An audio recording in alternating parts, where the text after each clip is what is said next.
warning for East Central Fayette County, Ohio, Southern Pickaway County, North Central Ross County, and Southwestern Ohio until 3 p.m. At 2:19 p.m., a severe thunderstorm was located near Williamsport, moving east at 15 miles an hour. Hazard, 60 miles an hour wind gusts and quarter-size hail. Source, radar indicated. Impact, minor hail damage to vehicles is possible. Expect wind damage to trees and power lines.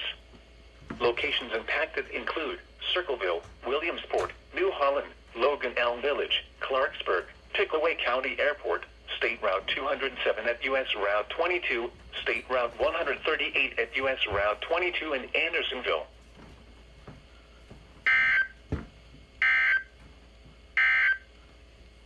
Here is a special weather statement for the following counties in Ohio: Fairfield, Hocking, Pickaway, and Ross.